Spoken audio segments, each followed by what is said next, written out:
आसान है। 22 से 25 साल की एज ऐसी एज होती है जो हमारा आगे का पूरा लाइफस्टाइल डिसाइड करती है।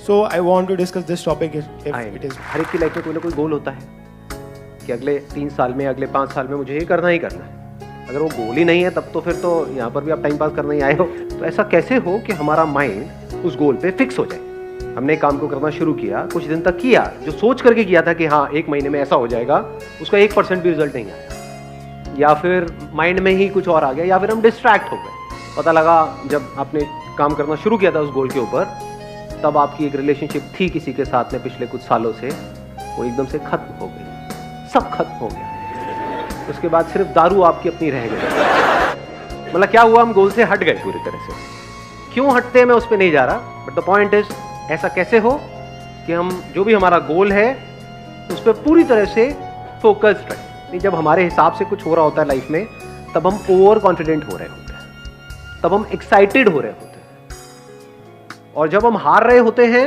तो हमारी जो नेचुरल गेम होती है उससे लेवल बहुत नीचे हो जाता है। धीरे धीरे गेम ही छूटने लग जाती है, गेम में इंटरेस्ट खत्म हो जाता है, खेलने का ही मन नहीं करता है। तो सॉल्यूशन जो है वो है कि कैसे हम अपने गोल की तरफ काम करते रहे, चाहे कम करें चाहे ज्यादा करें, दैट इज नॉट इंपॉर्टेंट, करते रहे, उसको छोड़े ना। मतलब कुछ भी हमको अचीव करना है तो ये क्वालिटी हमारे अंदर होनी चाहिए, नहीं होनी चाहिए। हम नेचुरली खेल रहे होते हैं तो हम एक फ्लो में होते हैं, सब कुछ अपने आप हो रहा होता है, वहां पे कुछ करने की जरूरत नहीं होती। चाहे हम वहां पर जीत रहे हैं हार रहे हैं, that is not important, at least हम नेचुरली खेल रहे हैं। नेचुरल को आप एक और वर्ड यहाँ पे यूज कर सकते हो, एफर्टलेस। यहाँ पे कोई एफर्ट नहीं होता है। जब हमारी गेम नेचुरल से नीचे गिर जाती है तो एफर्ट होता है उसको उठाने का, जब बहुत ऊपर चली जाती है तो एफर्ट होता है उसको बनाए रखने का। तो एफर्ट ना हो, एफर्टलेस हो जाए, इसको आप कह सकते हो एफर्टलेस एफर्ट, कि काम सारे हो रहे हो लेकिन एफर्ट ना लग रहा हो। यही लाइफ का गोल नहीं होना चाहिए। या लाइफ का गोल ये होना चाहिए कि बहुत एफर्ट लगा लगा करके आपको काम करने पड़ रहे हैं, क्योंकि वो काम ज्यादा देर तक टिक नहीं सकता है। ऐसा अगर आपने कोई गोल सेट कर लिया जिसके लिए आपको बहुत एफर्ट लगाना पड़ रहा है, तो क्या प्रैक्टिकल है उसको अचीव करना?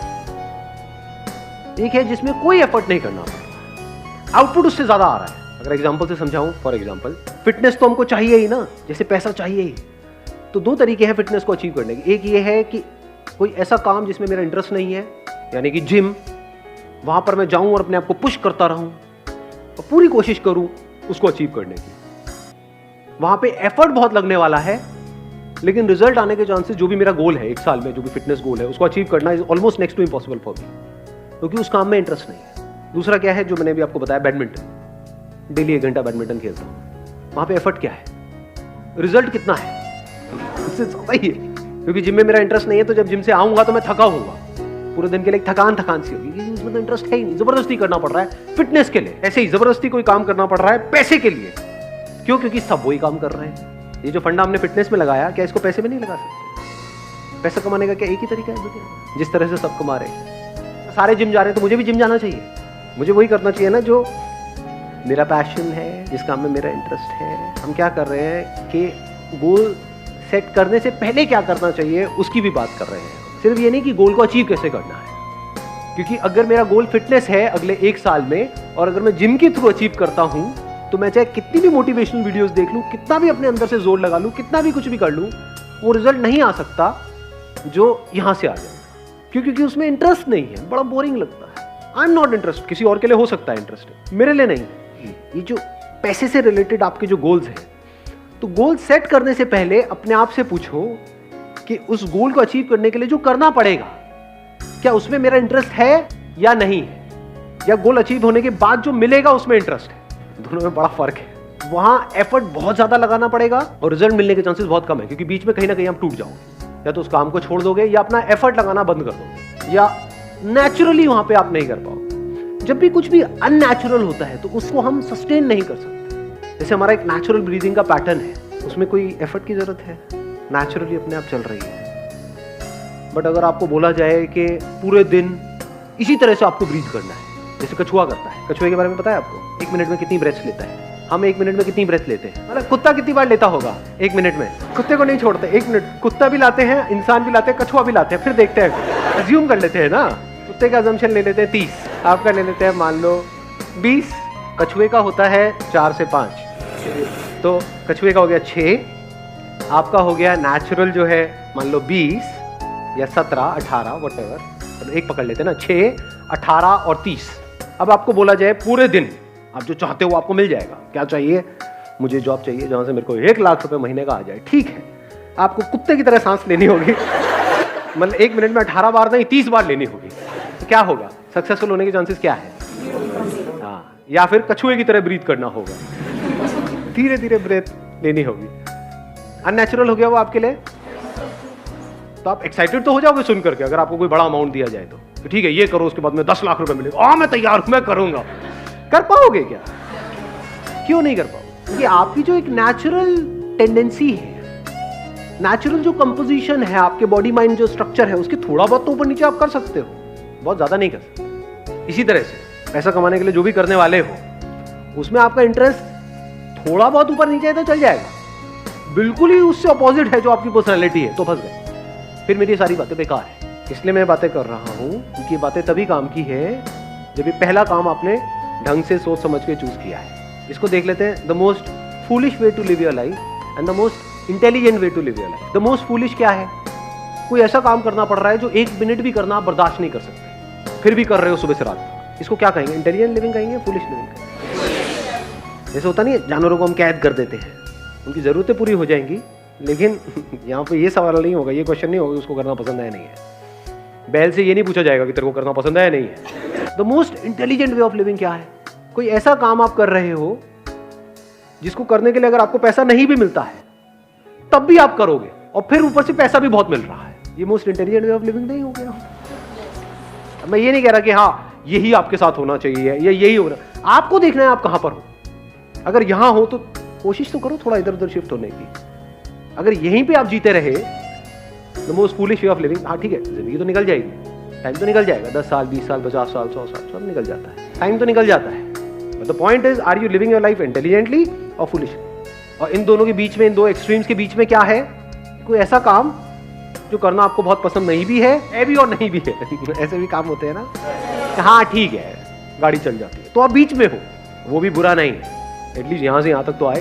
Then there is a possibility शायद यहाँ से वहाँ भी पहुँच जाओगे कभी ना कभी। एक एनिमल किंगडम है बोलते नहीं, और एक ह्यूमंस है, दोनों में फर्क क्या है? सबसे बड़ा फर्क क्या है? Animals are living only for survival. सुबह से रात तक उनके लिए क्या है? अगर देखा जाए उनकी जिंदगी क्या है? एक बचना है कि कोई मुझे मार ना दे, एक किसी को मारना है खुद जिंदा रहने के लिए, सर्वाइवल बस, और तो कुछ नहीं है। तो अगर हम भी ऐसे जिए डर करके कि कहीं मुझे कोई मार ना दे और कहीं मैं मर ना जाऊं, तो क्या हम भी जानवरों की तरह नहीं जिए? इंसान होने का क्या फायदा? इस ब्रेन का क्या फायदा?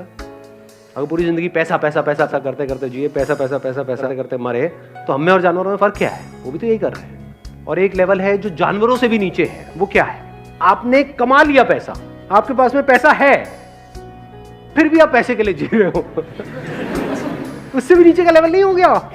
बेवकूफी की हद, सारी हदें पार। देखा ना ऐसे लोग गल्ले में बैठे हैं सुबह से लेकर के रात तक, नोट गिने चले जाते, ऐसे ही गिनते हैं। नोट गिने में बहुत टाइम हो गया, बैठे हुए हैं, काट रहे हैं जिंदगी। इसको इंटेलिजेंट वे ऑफ लिविंग कहेंगे। एक आदमी जिसके पास पैसा नहीं है, वो पैसे के लिए जी रहे, समझ आता है। आपके पास इतना है कि तो बैठे बैठे खा सकते हैं, फिर भी बोल रहे होते हैं कि कुछ नहीं है हमारे पास। हाँ, फिर भी बोल रहे होते हैं। ये उससे भी नीचे का लेवल आ गया। जानवर से नीचे वो आदमी जिसका पैसा बहुत है लेकिन जी रहा है जानवरों की तरह, उससे भी नीचे का लेवल है जिसके पास पैसा बहुत है, वो कह रहा है मेरे पास में कुछ नहीं। ये कैसे पता चलेगा कि कहाँ रुकना है? कि क्या पूछ लिया आपने? मतलब आप ये कह रहे हो कि नीचे जो लेवल जा रहा है वहां पे कहाँ रुकना है? आप ऊपर की बात कर रहे हैं, नीचे की बात कर रहे हैं? पैसे कमाते जा रहे हैं, कमाते जा रहे हैं। इससे भी नीचे एक लेवल है, वो मैं बता देता हूँ। मतलब उनके पास में पैसा है, फिर भी ऐसे लोगों का पैसा मार रहे हैं जो करप्ट लोग होते हैं कुछ, इनके लिए वो पैसा लाइफ लाइन के जैसा है। कोई ऐसा बंदा है जो प्यास से तड़प रहा है 10 मिनट से, उसको अगर वो 1 गिलास मिल जाए तो वो जिंदा रहेगा, उससे भी वो 1 गिलास छीन रहे हैं, और खुद के पास कुएं खुदे पड़े। ये उससे भी नीचे का लेवल है, ये सबसे नीचे का लेवल है। Highest level of human existence क्या है? कि आप कुछ ऐसा काम कर रहे हो which you are passionate about, कुछ ऐसा जो मीनिंगफुल हो, जिसका सिर्फ आपकी लाइफ के लिए नहीं औरों के लिए भी कुछ मीनिंग हो। यानी जब आप जाओ इस दुनिया से तो एटलीस्ट ये हो कि हाँ यार ये बंदा इस दुनिया में आया तो उसने कुछ तो किया, चाहे 2-3 लोगों की लाइफ, 2 भी छोड़ो, किसी एक की लाइफ आपकी वजह से बेटर हुई, आपके इस दुनिया में आने की वजह से किसी एक बच्चे की लाइफ बेटर हो गई, तो क्या मीनिंग आया लाइफ में? नहीं आया। तो ये मीनिंग ही तो हमको अलग कर रहा है जानवरों से और इंसानों से। यानी सिर्फ अपने लिए नहीं जी रहे हो। जानवर का मतलब क्या है? सिर्फ अपने लिए जिए, अपने लिए मरे। कुछ ऐसे लोग जो बदले में हमको कुछ नहीं दे सकते, कुछ नहीं देने वाले हैं, उनके लिए भी पूरे दिल से कुछ करने की कोशिश कर रहे हैं। तो हाईएस्ट लेवल आ गया ना। मतलब अपना नुकसान एक बार को फिर भी होने दोगे, लेकिन अपने फायदे के लिए किसी और का नुकसान किसी हालत में नहीं करो। सर अगर किसी का हो जाए तो? आपकी इंटेंशन किसी का कुछ गलत करने की नहीं है। यानी आपने कुआं खोदा इसलिए कि आसपास के गांव वाले पानी पिए वहां पर आकर, और आपने उस कुएं पे कब्जा नहीं किया कि आओ पी लो जितना पीना है, सब जी लो। ये तो हो गया एक एंगल। लेकिन उस कुएं में कोई लड़का जिसको किसी लड़की ने छोड़ दिया, वो कूद भी तो सकता है ना जाकर के, जिसको तैरना नहीं आता है, मर गया। किसकी वजह से मरा? कुएं की वजह से तो मरा। कुआं नहीं होता तो कैसे मरता? तो कुएं की वजह से मरा हुआ। कुआं किसने खोदा? मैंने खोदा। तो क्या मैं रोऊं बैठ करके? वो मर गया, मेरी वजह से मर गया। अगर कुआं नहीं होता तो वो बच जाता। सोच रहे थे कुछ अच्छे के लिए हम कर रहे थे, लेकिन हो गया है कुछ बुरा। अब क्या करें? अब उसके बाद भी अपने गोल पे फोकस कैसे रहे? उसके बाद भी अपने माइंड को ऐसा कैसे रखें कि हमारा जो माइंड है वो बार बार वहां ना जाए, वो यहीं पे रहे। देखो क्या होता है, हम कुछ कर रहे होते हैं, उसका आउटकम जब हमारे हिसाब से नहीं आता है, यानी मैं खेल रहा हूं और एक गेम हार गया, दूसरी गेम हार गया, तीसरी गेम हार गया, तो क्या होता है? बुरा लगने लग जाता है, गुस्सा आने लग जाता है, इरिटेशन होती है, फ्रस्ट्रेशन होती है। तब हम अपने गेम को उठाने की कोशिश करते हैं। जितना उठाने की कोशिश करते हैं उतना ही गिरता है, क्योंकि हम क्या कर रहे हैं, जितनी जरूरत है उससे ज्यादा जोर लगा रहे हैं। करना क्या है, जैसे बैडमिंटन में क्या होता है, करना क्या है, गैप्स में शटल को डालना है। हम क्या कर रहे हैं, जोर लगा रहे हैं। जितना जोर लगा रहे हैं उतना हम थक रहे हैं। वहां पे स्मैश नहीं मारना है, गैप्स को ढूंढना है। गैप मतलब ये कि एग्जैक्टली ये जो मैं कर रहा हूं उसको किस डायरेक्शन में करना है, शटल को क्या डायरेक्शन देनी है, वो ज्यादा इंपॉर्टेंट है या जोर लगाना ज्यादा इंपॉर्टेंट है, मेहनत करना ज्यादा इंपॉर्टेंट है, लगे रहना, डायरेक्शन एग्जैक्टली ऐसी किसी जगह पे शटल को पहुंचाना जहां पर दूर दूर तक कोई ना हो, चाहे तेज चाहे धीरे, दैट इज सेकेंडरी। वहां पे कई बार तेज भी पहुंचाना होता है, तेज मारना होता है, कभी बहुत धीरे मारना, तो कभी बहुत ही धीरे, हल्का सा टच किया। All the very best.